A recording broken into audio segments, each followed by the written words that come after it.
Govindappa, Bhagirathi Muralaiah, ಕರಮ್ಮ G Nayak, BP Harish, ಜಿಟಿ Deve Gowda, CN Balakrishna, ನಿಂಗಾರೆಡ್ಡಿ, ಹನುಮಾರೆಡ್ಡಿ, Konareddy, GK Venkatesh Reddy.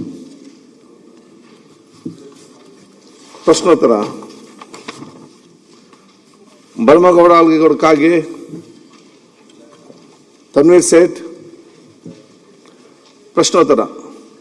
ಅಧ್ಯಕ್ಷರೇ, ಚುಕ್ಕೆ ಗುರುತಿನ ಪ್ರಶ್ನೆ 2205 ಮಾನ್ಯ ವಸತಿ ಮತ್ತು ಅಲ್ಪಸಂಖ್ಯಾತರ ಕಲ್ಯಾಣ ಸಚಿವರಿಗೆ ಕೇಳಬಯಸುತ್ತೇನೆ. ಅದು ಮಾನ್ಯ ಸಭಾಧ್ಯಕ್ಷರ ಕಂದಾಯ ಇಲಾಖೆಗೆ ವರ್ಗ ಆಗಿದೆ. ನಮ್ಮ ಕಡೆಯಿಂದ ಉತ್ತರ ಒದಗಿಸಿಕೊಟ್ಟಿದ್ದೇವೆ. ಸನ್ಮಾನ್ಯ ಅಧ್ಯಕ್ಷರೇ, ಇದು ಬಹುಶಃ ಇಡೀ ರಾಜ್ಯದಲ್ಲೇ ಸಮಸ್ಯೆ ಇರುವಂಥದ್ದು. 1992ರಲ್ಲಿ ಆಶ್ರಯ ಯೋಜನೆ ಜಾರಿಗೆ ಬಂದಂತಹ ಸಂದರ್ಭದಲ್ಲಿ ಎಲ್ಲ ಕ್ಷೇತ್ರಗಳಿಗೂ ಫಲಾನುಭವಿಗಳನ್ನ ಆಯ್ಕೆ ಮಾಡುವಂತಹ